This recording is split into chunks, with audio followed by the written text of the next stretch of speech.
Oh, wow. Yes, a lot of people waiting. Wow. And now you can start here. No, we're already there. It's already up. Yeah, no, it ends stream. Yeah, so no, it's all rocking and rolling. We're just trying to figure out some stuff. What's going on, everyone, and welcome to the show. What's up, everyone? DNF. Ooh, DNF. So much fun. Hello from Long Island, Cincinnati. What's up from Kentucky?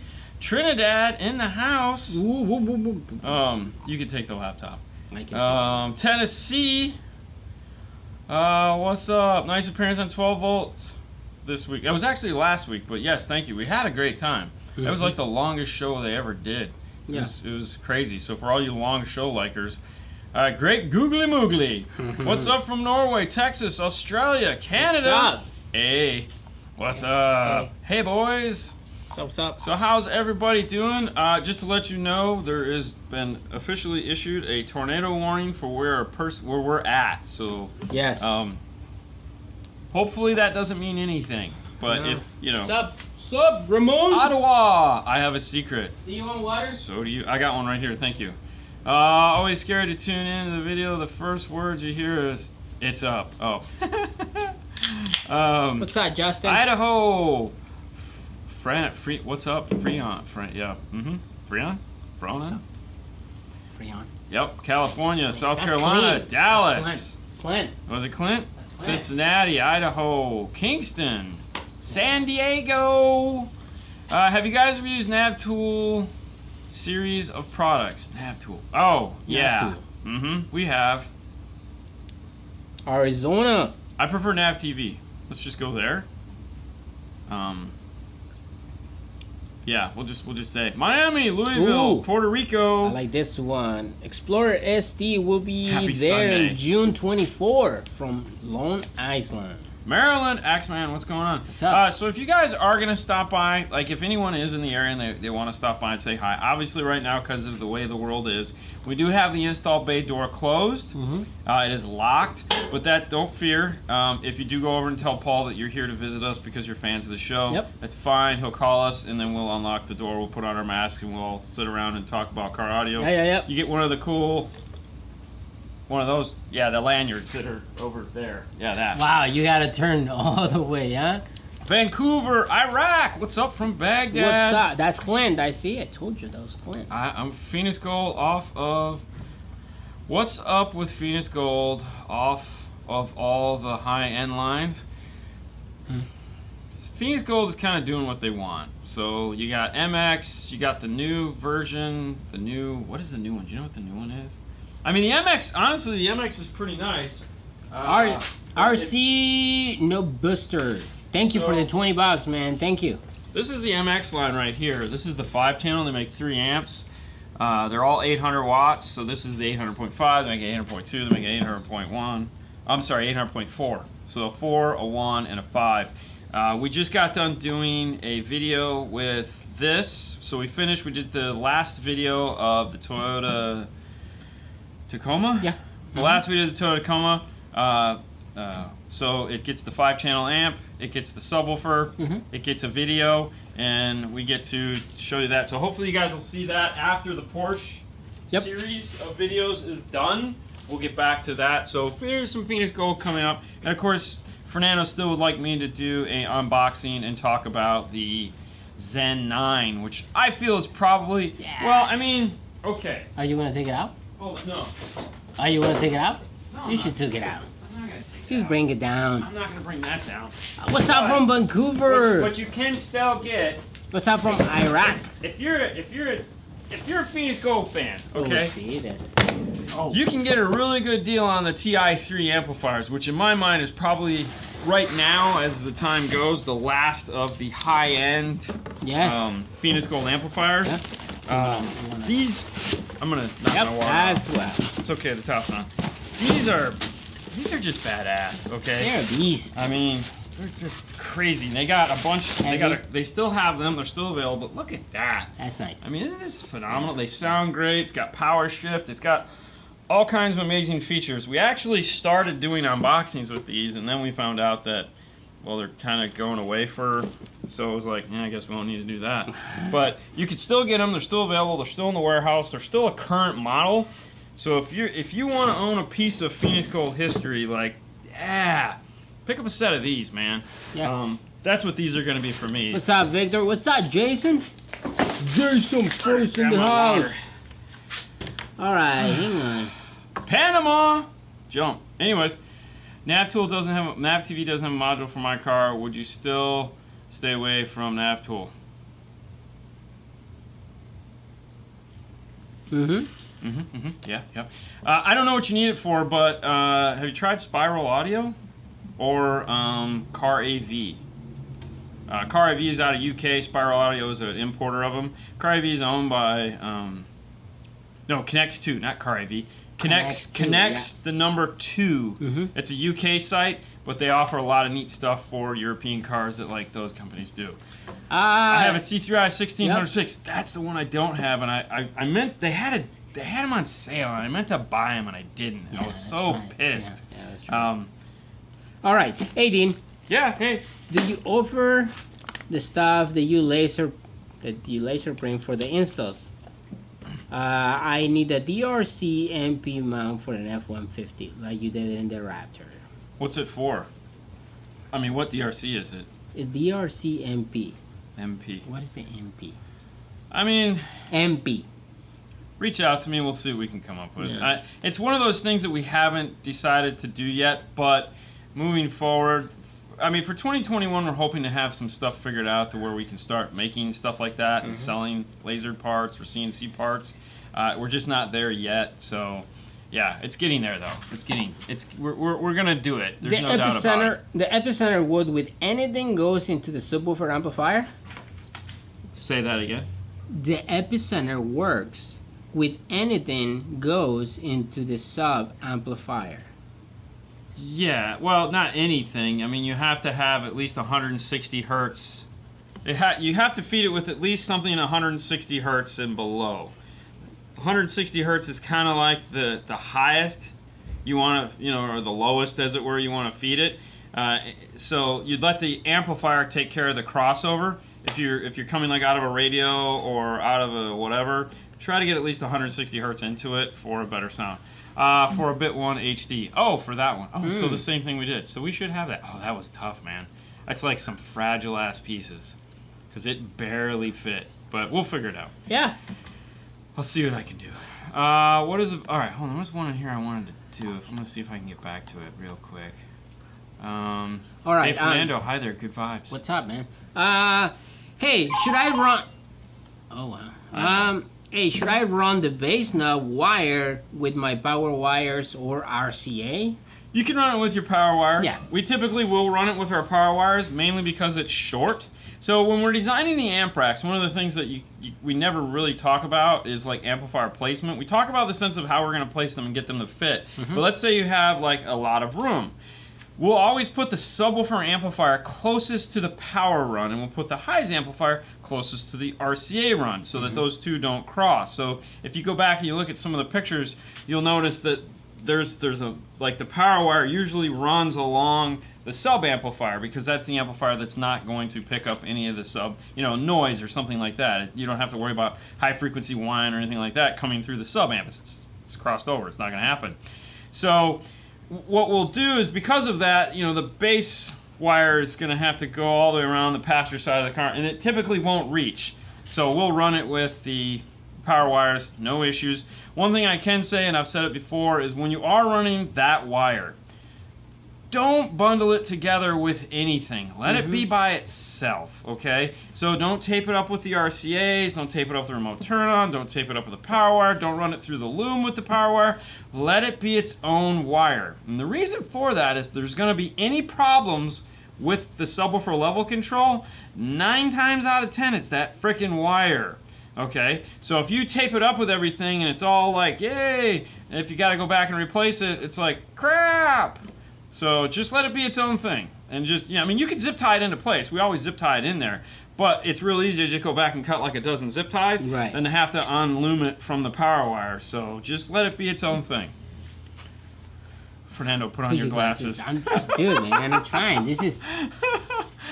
I'd love to buy an amp rack for the rear passenger side of Toyota Tacoma 2017. Yeah, I don't know if we could do one. I don't know if we have one for that. Well, I mean, the amp rack. Yeah. Ugh. I don't know. It's like what we did in Victor's. Yeah, that was tight though, man. That was tight. I got a Kenwood 2019 does Android, but it doesn't do YouTube video anymore. Why? What am I doing wrong? Nothing. They took that feature out. It's just that simple. The feature's gone now. Yeah. So it kind of sucks. Best place to mount an amp in an MK5 Golf, wheel well or back of seat. Never back of seat. Never back of seat. No. Wheel well would be the way to go. Depends on the size of the amplifier. Sometimes in those little Golfs, they have that little area on the driver's side, like where they put like the factory amplifier. It's got that little like triangular area. Mm-hmm. If it's a small enough amplifier, we'll hide it up over into that. But yeah, it's spare tire well for sure. Don't go on the back of seats. The reason why is like, you know, amps are typically heavy. Yeah. Like, this is heavy. And I've seen people mount these things to the back of seats. And you got all these cool little wires coming out of them. And now this is sitting like this. And then you're going to fold the seat down. And then you're going to fold the seat back up. And you're going to fold the seat back down. There's not a drywall screw or a self-tapping screw or anything you can do that's going to hold this thing on there. And I've heard people go, oh, you slide a panel up underneath the seat. If you're really going to go through that much work, just do it right in the first place and find someplace else to mount it. Now, even sometimes the wires came loose for so many times that you just like, oh, wow, we have a lot of money. Hang on. Let me do the shout out. El Fuego. $5. Looking for a Kenwood radio with CD and additional backup camera ability. No nav output. Is to the DM810 for a processing. So like you might be able to find some really cool deals on like last year's like 9906 XR, which is the high end. Mm-hmm. I know the 9907s are starting to trickle out there. It's that CD/DVD that's you're gonna pay for, man, because that's the way of the dodo bird. But yeah, see if you can pick up a good deal on one of those. If you don't need like Android Auto app or CarPlay, you could probably get into like a 5 series or a 7 series deck. That would be nice. Yeah. High Five Vegas in the house. What's up, man? By the way, the AudioControl Matrix Plus is amazing. Find out the ACR1 knob can be used as a level control. Cool. For set the channels or as a master volume. Highly recommended. Nice. Yeah. You gotta find a matrix though, man. Yeah. Okay, what's up, some St. Pete? Love the Car work. Audio Joe, thank you for the $9.99, man. Thank you. We have David Monroe, $20. Thank you, man. Trying to add CarPlay to my 2015 RDX without replacing the radio head unit on a double DIN splice. God, I don't know. NavTools has a module that's plug and play, just splice in constant 12 volts and ground. It's $550. Ooh, there's another company, I don't remember. So I know Ada at Absolute Electronics there in Rockville, Maryland, has used a couple brands of product like that. So you might want to reach out to him. That's Absolute Electronics, Rockville, Maryland. Ask for Ada and see what he's used.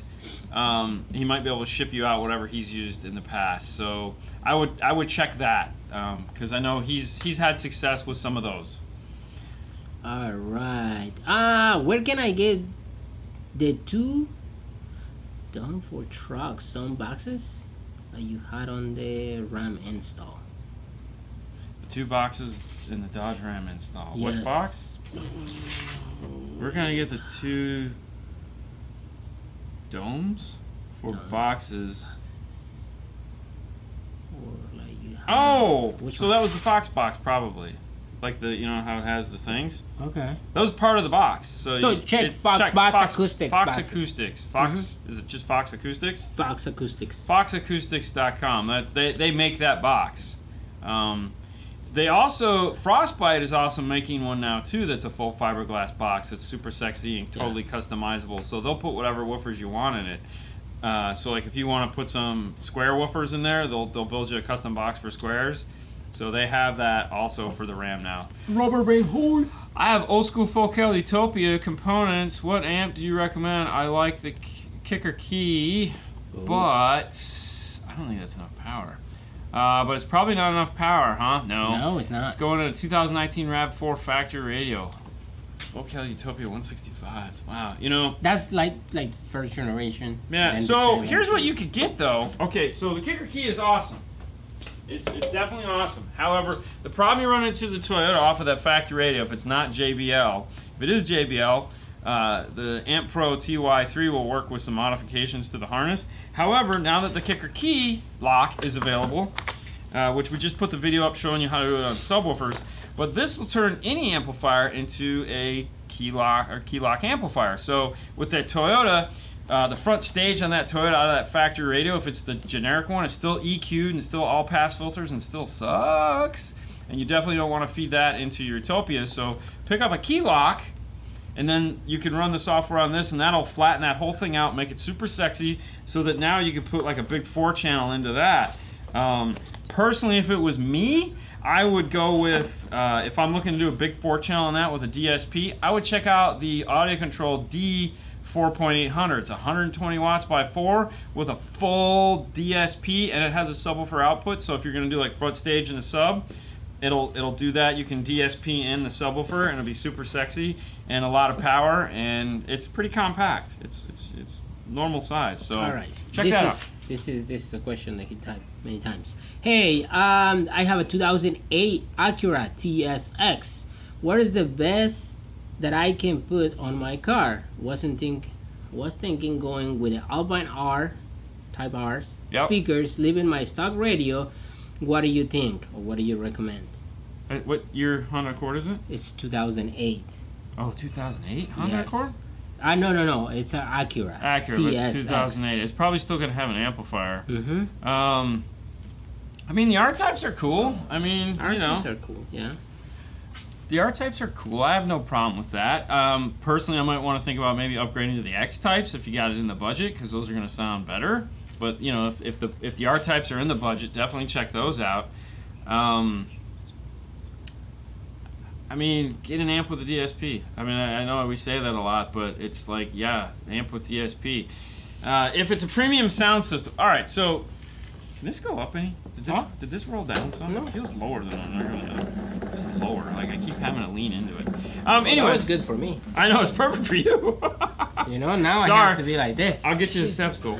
You look like a total kid. I was like, what the heck? So there again, we just talked about the DM 4800. Yep. All right. One of the reasons why we recommend that amplifier so much is because of its ability to do some really cool things. So it has 6 channels of input for high level.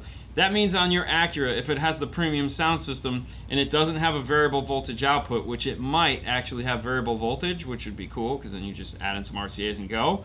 But if it doesn't, and you're going to have to tap in those tweeters, tap in those mid-range, it has a summer built in for channels 1 and 2. So you actually have 4 inputs for 1 and 2. So you can bring in the tweeters, you can bring the mid-range, sum them in the software, and then get a full frequency output. You can also do the D6-1200. It has the same thing, but now it has 4 inputs, 4 pairs of inputs on it. So then you can do front rear sub if you wanted to. So the AudioControl does do a lot of neat stuff for that. If you want to go multi-channel amplifiers, there again, the budget's weird. You could also check out like the Arc Audio has their 8-channel amplifier, as well as Audison has their 8-channel amplifier with full DSPs and the ability to integrate into factory stereos extremely well. That's why they make all these little things. Something to think about. All right, what do you recommend for me next? I have a 1-kicker S10L7 and a Hyphonics VXX 1200.1D. Hyphonics 2-channel or an Epicenter? So the Hyphonics amp we did this week had a 1-band parametric EQ in it, which was kind of neat because it's like a really, really generic Epicenter. One? Yeah, it had a 1-band parametric EQ in it. So it was their idea behind bass boost. So, dude, there's like this fly coming around. Yes. It's literally driving me crazy.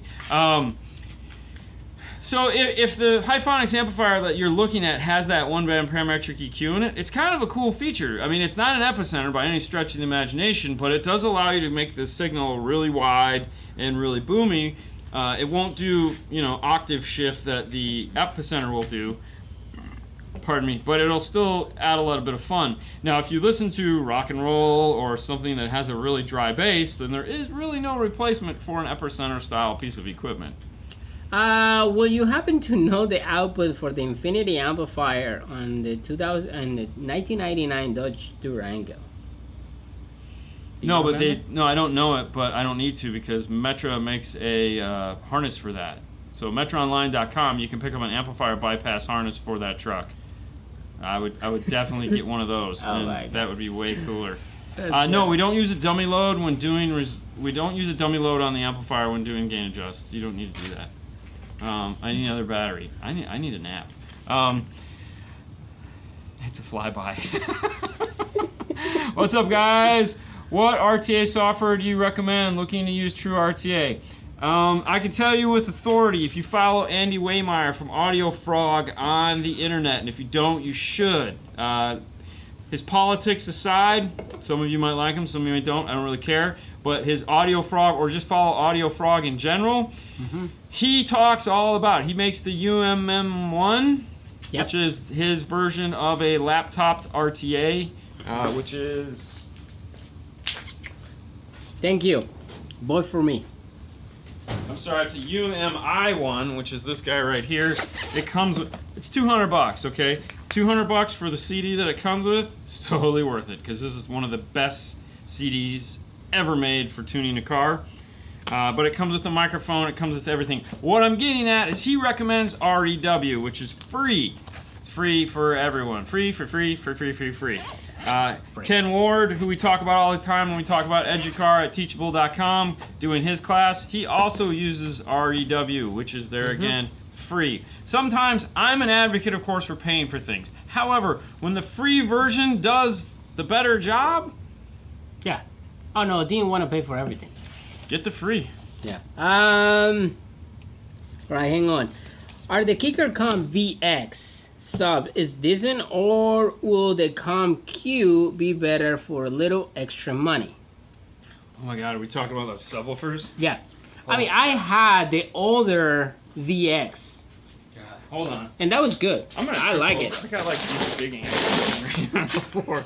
All right, which one are we looking at? The VX. So the VX, or are we looking at the Q? The Q. Oh, I mean, of course, the Q, yeah. Go for the Q. Yeah. Go a little bit more money. So we have our Kicker cheat sheet here because they make way too many subwoofers, and I just... Yeah.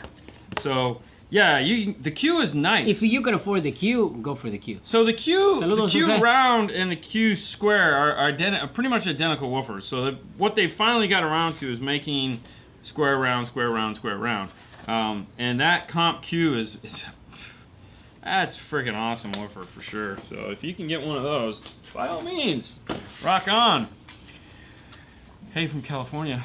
What recommended amp for Hertz 163s? I read they don't need a lot of power to run. DSKs, which I don't. Okay, so when you guys give me model numbers, sometimes also give me what series they are. So DSKs, are they millis? Are they centos? Are they unos? That's what I need to know, because that's how I judge how much power they have. But to answer the question, yes, they are efficient speakers. You don't need a ton of wattage to go crazy with them. So if you'll notice, all of the Hertz amplifiers in the regular line are not huge amplifiers because they don't need to be. You know, manufacturers make amplifiers to power their speakers. So Hertz makes phenomenal amplifiers. You may want to check them out. Just saying. All right, so I have one there. All right, so checa el Rockford Fosgate P3. Son buenas esas. DCs. DCs are super efficient, so you don't need a big amplifier. Kicker key. You could use a kicker key all day long. Jesus. Yeah, that fly needs to die. Comp Q build quality is insane. Yes, it is. Yeah. Don't you have those, Robert?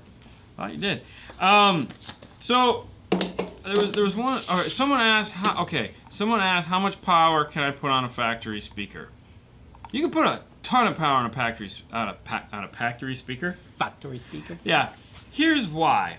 Years ago, we did a video on crossover points and power handling, where we took two 6.5s, the same amount of power, a lot, and put them on the 6.5s. One 6.5 was a big beefy 6.5 with a big magnet and a deep cone, and the other one wasn't. The other one was just a little crappy, skinny, like Pioneer factory replacement speaker. It's like this tall, all right? Put the same amount of power on both of them, which was a lot.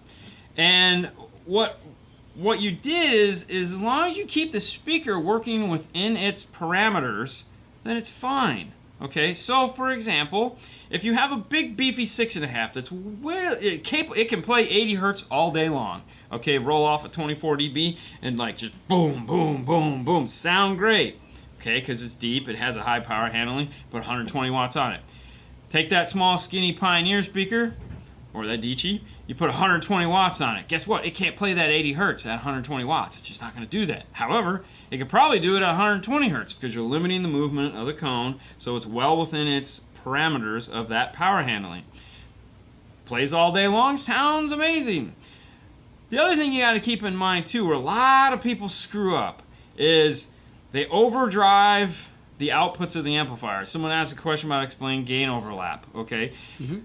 0 dB of gain overlap is really what everybody should be doing. However, because we live in a world where this song is recorded at this volume, this song is recorded at this volume, this song is recorded, okay? So there's a constant fluctuation.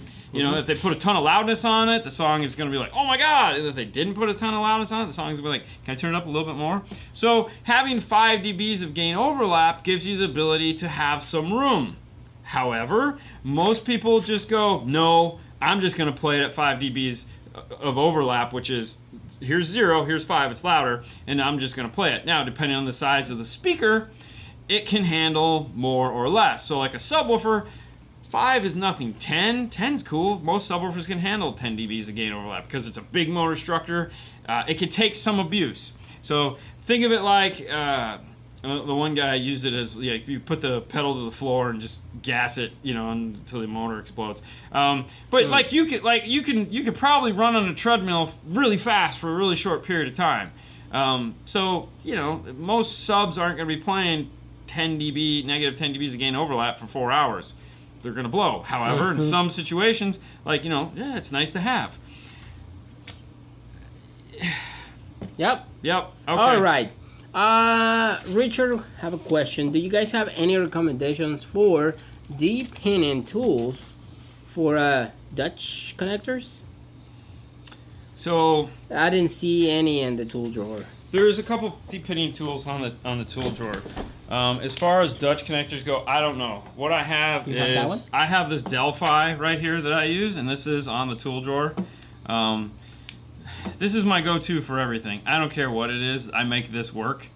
So, okay. So I've also bought.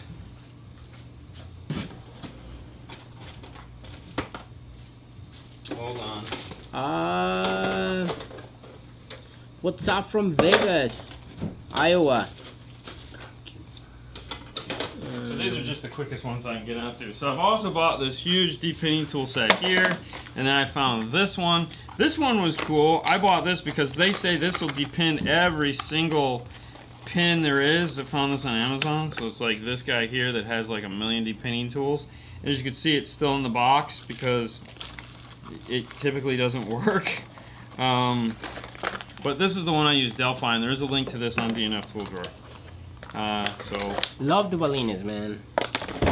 Did you get the? All right. So Danny, thank you, man, for the $5. He dropped the $5. I have the Rockford Fosgate T804 AD and the T1500.1. Wow. To eventually put into my 2011 Honda Accord. What components, coaxials, and subs will you run? Well, it depends what kind of speakers you like. You got plenty of power, so more or less it's just figure out what kind of sound you want. If you're a Rockford fanboy, you know, you have the T1s, T2s, and T3s. All right? Yeah. Do they still make T4s? They make 4s. Yeah. So basically what it goes is soft tweeter, hard tweeter, soft tweeter, hard tweeter. So your 2s and your 4s are going to be like, oh my god, and your 1s and your 3s are going to be like, yeah. So if you're a Rockford fan, definitely check those out. And of course, if you like the subwoofers, I'm a big fan of the P3s. I love the P3s, it's very utilitarian. However, you got enough power, you could probably get into a T1. So oh yeah, something to think about there. T1, love it. Chris Lee, thank you, man. $14.99. What process do you use when setting the Tweak 88 input sensitivity? I have a 4-way plus sub setup with flags 3-way up front and the adapters and the Y adapters to the rear fill and the Y adapter to the sub channel. Okay, so what? So the Tweak 88, what Input sensitivity? what process do you use to set the input sensitivity? Hey, nobody say nothing about the compressor. Thank you, Jason, for helping out. So we don't use that all the time. I mean, we've only used that a couple times, but regardless of that, anytime we're setting up a DSP for input sensitivity, most of them have a default setting, which is usually fine. Some are up a little high, some are down a little low. Like for example, on a Q class, it comes set at 0. So it's essentially the gain for the amplifier, so you're turning it up. A lot of the times I don't get too, there again, it also depends on whether I'm connecting into a factory stereo or an aftermarket stereo, because a factory stereo is going to be way different process than a aftermarket stereo, because I don't know what that factory EQ curve looks like, and I don't want to just gain up and be like, I'm going to play 1,000 hertz test tone and see what I can do there. I don't do that because most factory EQ settings have a dip at 1,000 hertz, so it would be raising everything else to make this supposedly, and that would suck. Now, if I'm using an aftermarket radio, it does make things a little easier because supposedly those are kind of semi-flat. But a lot of the times that is done a little later in the process, so I need to figure out what's going on first. All right, Rick with RC Nobster, thank you again for the $5, man. Hi, Dean. I bought a 1-ohm shallow subwoofer sub with a box. Is there any benefit to adding sound deadening inside? You know, when we were talking about Andy Waymar and talking about him, he actually talked about this in depth, because there was a moment there where everyone decided they wanted to put like sound treatment inside of the boxes. I didn't see a lot of people doing that lately. His was like, it's pretty much overkill. Okay. Okay, so you take more airspace from that? I mean, if you're just putting a thin layer of 1/8-inch butyl in there. That's I mean, if you've sealed the box. Right. Okay, what is a piece of 1/8-inch butyl going to do? Nothing. I mean, it's not like the wood is going to rattle. No. He surmised that just using, like, you know, the little pieces of the little thin foam in the inside would be kind of beneficial, but for the most part, no. Now, would you put more of this? Polyfill is a whole other thing. He was just talking about adding just a thin layer of the sheet foam around the outside, kind of like what we bought, but the regular stuff. Okay. You know, if you're worried about it being sealed properly, I guess you could do that, but you could also just do that with dumping resin in the box and just, you know, doing one of these things with resin inside the box. That'll seal it up perfectly tight. I don't know of any reason to do that other than it just makes people feel good. All right. And he kind of agreed with me on that one. Be random. He dropped $5. Thank you. I was about to buy the Helix DSP Ultra. Ooh. Yeah, for that's $1,600. Yeah. I only actually need 10 channels. I could get the DSP Pro with its 10 channels. But is the Ultra worth the extra money? So I have not played with the Ultra, but everyone that I know that has played with the Ultra would agree with, yes, it is worth the extra money. Yeah. So going by with what our friends are telling us about it, yeah. You haven't played with that, Jason? What? Like, bracing box makes more sense. Oh, I agree. Oh, for sure. I like taking 45s. Haven't played with that. Dean, your opinion on box cutters with built-in wire strippers? I like strippers. Like wire strippers. So, I mean, when it comes, I mean, you guys see what I use all the time. So, I like these. When it comes to wire strippers, this is what I use. I use these and I use wire cutters. So I don't, and I buy these. I go through what, 3 of these a year, easy. So I still have mine. Remember shut up. one that I like. But that's what I use, and there is a link to those on DNF tool drawer. Yeah. add the mount, but keep it doing what you're doing. Oh, Keith? Oh, Thank you, yeah. Keith. Thank you, man. 1234. Thank you, man. Oh, it was a ghost. All right. Thinking about that compressor. Yeah, thinking about trying the Access DXPX. Watch your video on the old one. What's your thoughts, pros and cons? For the amount of money that thing costs, there's no cons, okay? The pros are you get a DSP, all right? The pro is that if you're doing it in a system like an Amp Pro that it needs one of those, or like a DSR1, more like a DSR1, where like for example, we talked about the Honda. They have a Honda solution now for the Accord. If you buy that and you put it in and you play with it, and it's like I'm not feeling this DSP, no problem. Put it to flat. Now you have a really badass preamp. So you know, a lot of that is great because you can get into that product at a not too crazy price from the get-go, and then if you want to step into a bigger DSP, there's no reason why you can't, because it's still a great preamp. Now, if you're just buying it to play with it, by all means, buy it to play with it. I'm an advocate of buying stuff to play with it. I mean, I buy tons of stuff to play with it that I never get to play with, but yeah, by all means, have fun with it. All right. That compressor needs an epicenter. It does, right? All right, I have this one. This is good. What is the deal with amplifier bass knobs? Why will they not turn the amp all the way down? Because they're not connected to the actual gain stage of the amplifier. Okay, so there's a lot of different ways that bass knobs work through amplifiers. And I think Mark just did a video on bass knobs too, but okay. All right, so some amplifiers, like for example, like a Pioneer, it's not a bass knob, okay? It's a bass boost / volume control. So as you turn it up, you get boom and you get louder. That's why I always tell people to hook that up. Mm-hmm. Some manufacturers, it is an actual, like, your RCA runs back forward and runs back, so your whole signal is going through that. Some of them are just adjusting a gain pot on the amplifier. There's a lot of different things, or resistance of whatnot. The problem that you run into on most of the amplifiers that have cheap bass knobs is that it's not a true L pad, it's just resistance. Okay, and what happens is if you turn your gain up too high, so you've overloaded the input section of the amplifier, you've essentially killed the bass knob. So like your bass knob doesn't work anymore because there's too much signal passing through it, and the resistance that it has to attenuate the signal isn't enough to do anything. So turn the gain down by a bigger amplifier. But if you want a bass knob that actually is an L pad, meaning it works on the voltage that's going through the RCA, mm-hmm. PAC makes one. It's an RCA input output, and it'll do fine.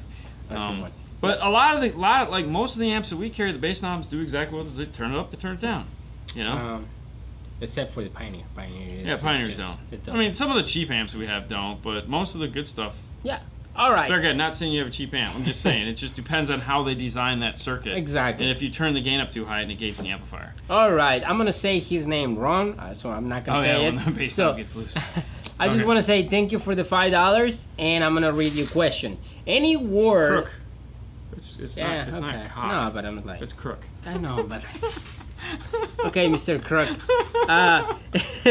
Any word on the DM and the DM810 and the AR and the AR compatibility? Yeah, I bought both a year ago for the 15 Grand Cherokee.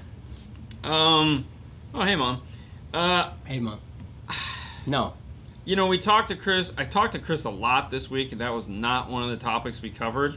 You know, that's really tough for them as far as getting that thing to work. Trust me, iData wants it to work with them as much as they can. You know, yeah. Amp Pro. Mm-hmm. I mean, really, at the end of the day, Amp Pro. Yeah.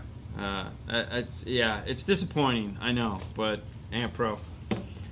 Nice AudioControl DM4. Do you have a step down amp you can also recommend?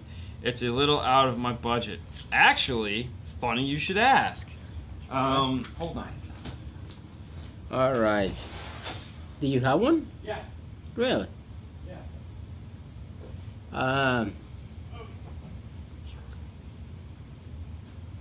Okay, so Oh. the D4.800 is a great amplifier because it's got a lot of power and it's pretty awesome. It's got a DSP, which we all love. However, it is not always in everyone's price point.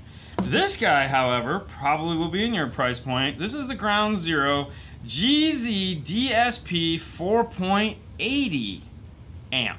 Okay, so it's like half the power.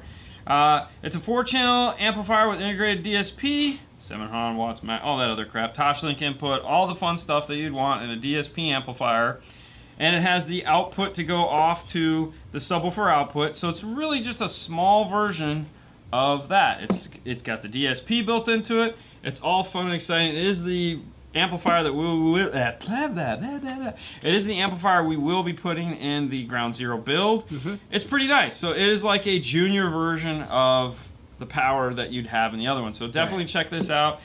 One thing to know about Ground Zero, you can find them at groundzerousa.com. Correct. Okay, they do not sell on the internet. No.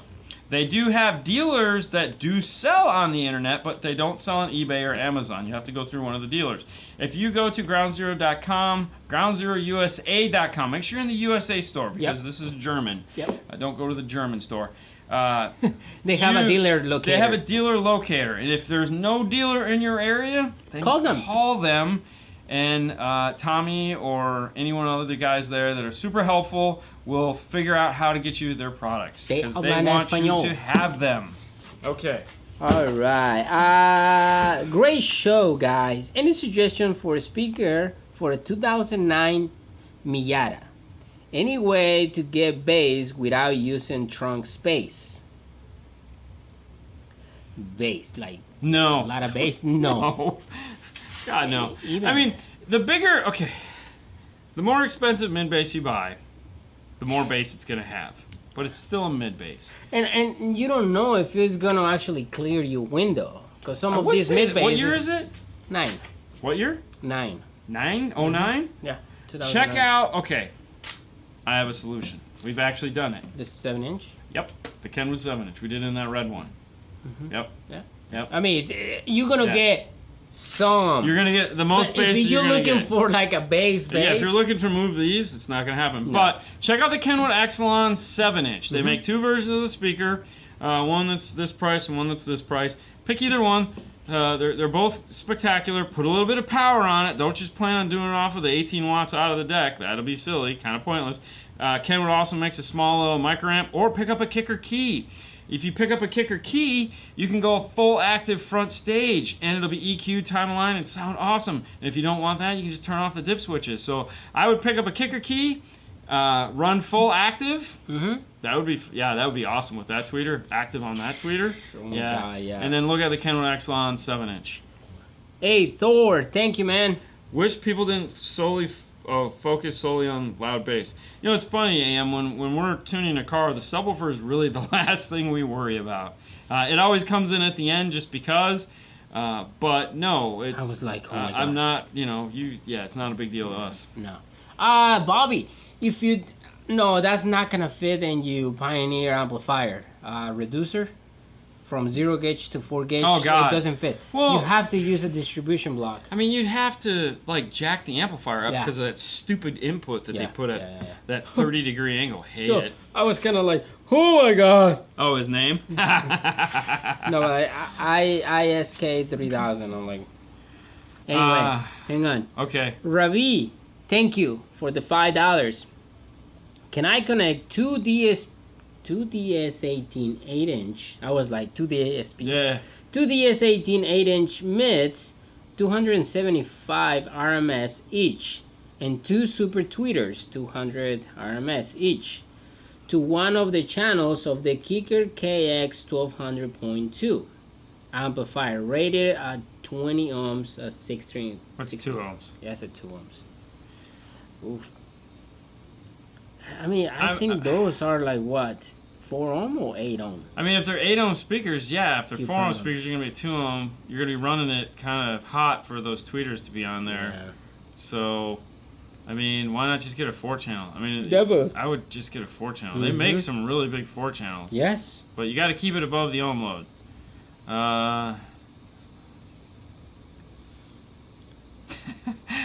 Oh my gosh. Someone asked on here, what happened? What happened to the Audison Prima build? Nothing happened to the Audison Prima build. We're still doing it. I still have the product sitting over there. I still have the product sitting over there.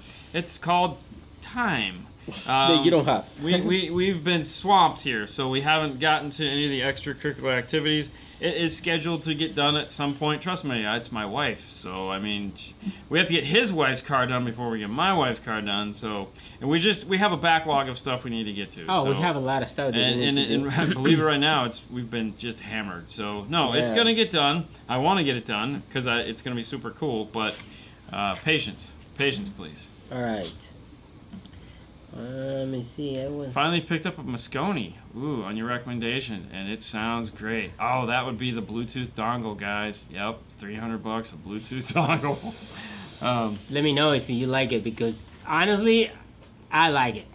Yeah. I noticed the difference. That was pretty cool. Yeah. Yeah. Well, now you don't need it. No. But yeah, because I'm cool. I need it in my car. Yeah, you should put it. Yeah. Well, we should do a lot in mine, but it's so far down the list, Hey, it's not even funny. You know, under there, I have a lot of stuff. Hi guys, how do I adjust the output gain on my kicker key lock? I have a DD1 and my amp has a distortion detector also. So on the key lock, actually once you got it all set up, it's done. It's already set up perfect. Then you take it like a normal DD1 style installation or like a normal JL audio installation. So you start with the output down on both this and the amplifier, and you play your desired test track because it's flat now. Your signal is flat. So you turn your radio up to your 3/4 volume, which is what you set this at for its max volume, and you play your test track, and you start turning up until the light comes on. When the light is, does this have a light? Yeah. I don't think it has a light. For output. No. So you would start turning this up, pay attention to jail, or pay attention. Well, no, you have a DD1. You don't need a light. You're looking at the DD1 light. Duh. So you start turning up the light on the DD1. They talk about it in the Kicker Keys instruction manuals, like getting the signal out of this and keeping the gain down on the amplifier is probably the way to go. So just do that. But yeah, use that. So once the signal is flat and before you go into the amplifier, then you can set it up. Or you could just leave it, put it at, here, and then start turning up the gain on the amplifier until the light on the amplifier turns on. Either way, you're going to end up with the same result. Jason, do you guys have unedited videos that we can watch? Unedited videos? Unedited videos. Yeah, but they're boring. That's why we don't watch them. I mean, the edit is what makes the video. And honestly, if you post it like that, that will be like, no one would watch didn't it. make sense. No, it doesn't make any sense. Because it's like, we film this part first, and then we go backwards, and then we come back. It's just like making a movie. It's a nightmare. And not only that, really all you're gonna see is like him repeating himself because he said something wrong, or me repeating myself, like or me trying, times. or I'll say something and I don't like the way it sounded, or it's phrased wrong, or I'll call something the wrong thing. That happens a lot. Or the interruptions like, hey! Or like Paul walk in and say something, or the phone, or you heard, and it's like, there's really not a lot of excitement going on that is like when we're just working and we're talking. A lot of times when we're filming, we don't even talk because we don't know when the other person is going to say something. So if there's two cameras going at once, it's a quiet day at 5 Star. Keep it quiet on the set. Because he might have to say something, and if I'm over there just blah, blah, blah, blah, blah, then it's like, oh, that's. And then if I mess it up, it's like. Did most shops use DD1s or they set the gains by ear? If I was to guess, I would say most shops use their ears. This one. Fart bloopers. No, I leave those in. Yes. If I fart, I leave it in. I totally leave it in because I giggle my ass off when I'm sitting there editing and I hear. I'm like, and then I'll play it again. I'll take my headphones off. But hey, listen to this. I'll pull the headphones off and go. Yeah, Why not? It has to be something fun. Do you guys think ground loop isolators degrade sound quality? In some cases, they will. It's funny, there is a ground loop isolator, a true ground loop isolator out there that you can buy. It's like, Ken Ward was talking about it, that he keeps one in his bag. It's like, dude, it's like $120. It's a true ground loop isolator. Like it's sexy as hell. I know this because I looked it up and I almost bought one. I was like, no, because that'll end up in somebody's car. Okay, I think I saw it. Yeah. Yes. Yeah. Yeah. Yeah. It's like 120 bucks. But it's a true ground loop isolator, audio grade, super sexy. But no, yeah, in some cases a ground loop isolator, if it's doing what it's supposed to do, and that is in fact the problem, they work great. Yeah. When they're not, and it's just kind of a band-aid and it kind of works, and then yeah, you can get some loss there. Why not? Yeah, totally. Yeah. A blooper reel will be funny. There's usually not too many bloopers. No. Like, there's not a lot of bloopers at this point.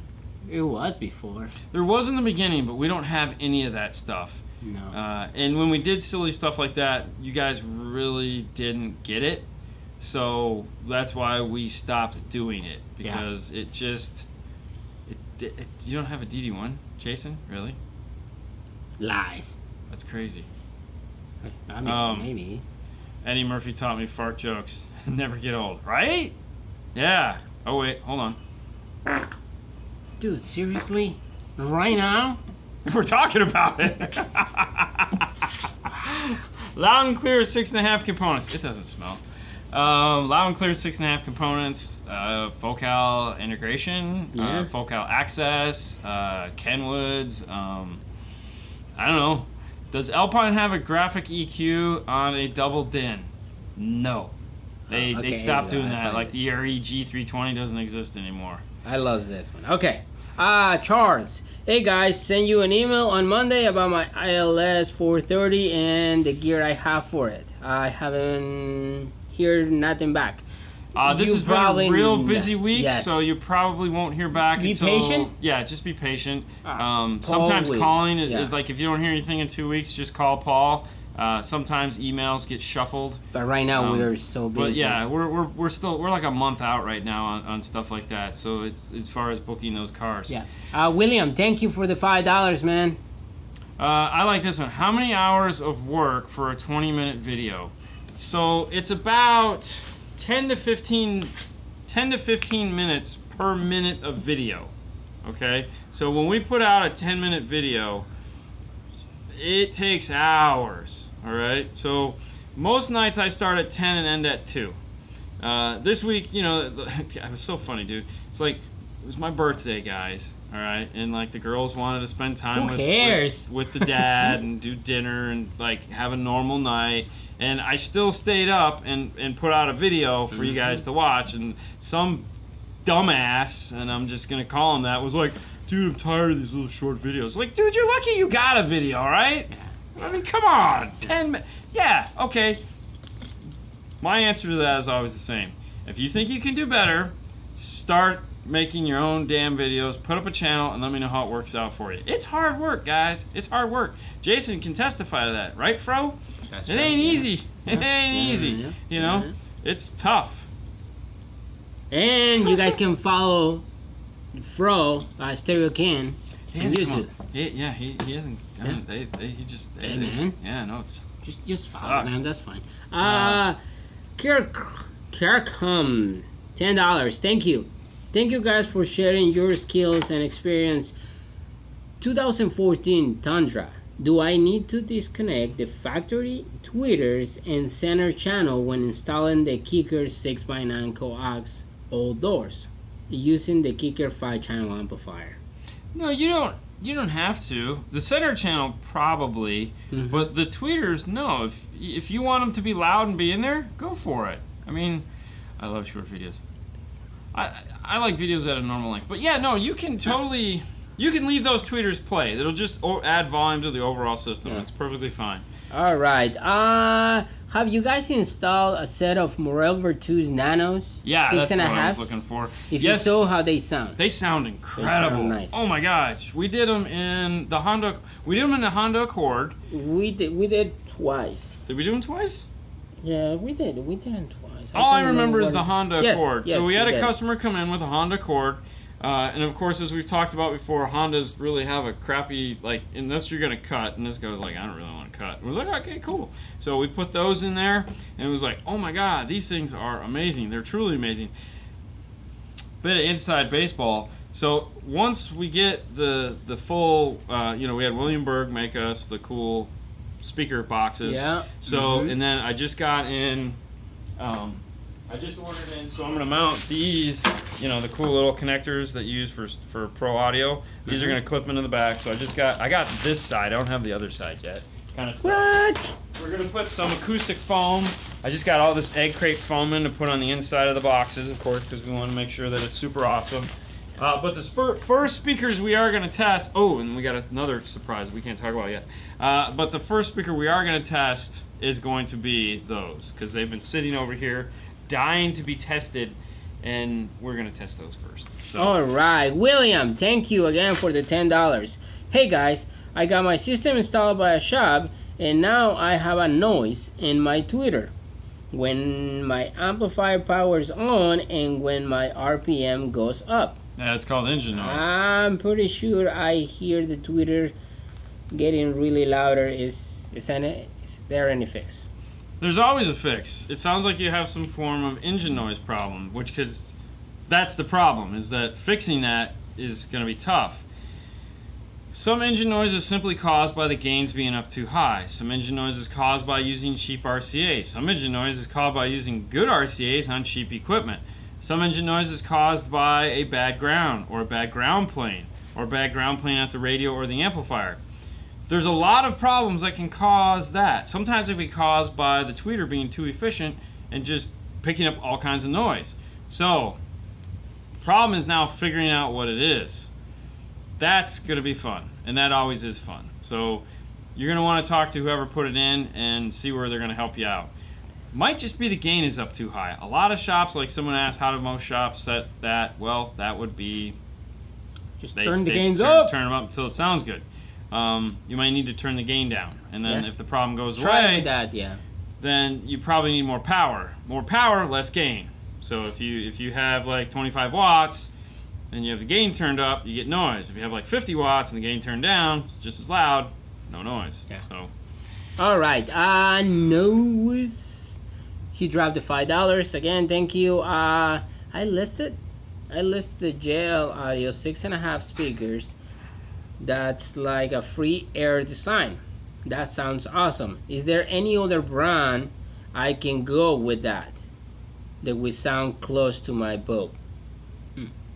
He has a boat, and he has a 6.5 speaker that was free air design that sounded awesome. Is there another brand? I'm gonna say the Marine Yell. If you're looking for Marine, obviously we're a Rockford dealer. Okay, Rockford. Yes. I mean, are we looking for a subwoofer or a mid and high? Because Rockford just came out with brand new Marine 6.5. speakers. Yeah, but they might be. I don't know. No. Rockford just came out with brand new speakers for Marine all across the board. They're like super freaking awesome. There again, I would check those out. Yep. They're reasonably priced. Kicker also makes a really nice Marine speaker. Yes. And then of course there's JL Audio. But I would look at the Rockford. I'd seriously take a minute and look at the Rockford. Apparently they actually awesome. They're pretty pretty badass. Fish tacos with green salsa. Love it. Yeah, right? Yeah. I'm hungry now. I know. How often do people put their systems back to stock?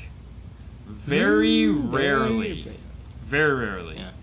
If we do 2 or 3 a year, that's not even that. I don't think we do 2 or 3 a year. No, I'm gonna say like 1, 2. Yeah, I mean most people don't. Most people, like Fernando was talking to one of his customers today. We did F150. Yeah. And he didn't get another F150 though. Hey. Yeah. We put a full Q class system in it. It was freaking awesome. He just sold it with the car. You know, he was like, yeah, I've had it. I was like, why you I've had take it for, the system? I had it for 2 years. I want to do something different. Yep. You know, and that's usually what happens. Yeah. Hey, why not? Yeah. Trying something new. Yeah, why not? Okay, so I like this one. Do you like doing handyman projects around the house, or I don't like doing handyman talk. No, I don't. I hate it. When I first had a house, yes, that's all I did. I get 1 day off a week. I do not want to spend it working on my house. My wife works from home. I pay people to come fix my shit. That's it. That's the reality of it. I don't have time. Yeah. If I wanted to tile my bathroom, okay, it would take me multiple weekends to do it, and that was all we could do. All right. So that would be no time with Haley, no time with Sue. Yeah. I could pay somebody a couple $100 over what it's going to cost me to buy the tile to do a phenomenal job, because I got really good subcontractors to do a phenomenal job. Like, I'll be like, yeah, that works. And they'll have it done in a day, and then I can go to Disney. So to me, yeah, that's worth that it. makes more sense. Yeah. Like, I just had we had to have the tub redone in the house, and it was like, Sue, take care of this. She did. She found a guy. It was a reasonable price, you know, over what we were going to pay for all the stuff, and he got it done in 3 days. It was like, okay. I mean, that's why people pay us to do their installation. That's right. I mean, don't get me wrong. I'm a DIY guy at heart. That's why I do this for a living, is because I was like, I'm not paying someone to do that. No. But then once I got older and I realized the value of my time, I'm going to pay somebody to do that, because he's going to do a better job than me, and I get time to do what else I want to do. So, you know, it's like one of the best, we'll end it on this because it's in an hour. One of the best gifts my wife ever gave me was, I came home and I was mowing the yard, and she stops me and she says, this is the last time you're mowing the yard. I'm going to pay someone to mow the yard from now on. And I was like, really? She says, yeah, this is killing you. You know, you come home from work all day, you're dying. I don't like yard work, for one. I hate it with a passion. So I was like, I'm out, dude. I gave my lawnmower away, my weed eater away, my blower away. I gave it all away. A friend of mine was so happy. I said, hey, dude, I don't have to cut the yard anymore. You want to come pick this shit up? He goes, I'm on my way. And then, like, someone was asking, what do I do with stuff? Yeah. Dude, this guy got I mean, it was like, I had just bought this brand new Honda lawnmower. I didn't care. Give it away. Gave it away. Didn't care. She was like, you want money? It's like, no, just take it. Go. I don't want to see this shit again. Before my wife came. Yeah, just go. All right, this is gonna be the last one, guys. Okay. Black Knight.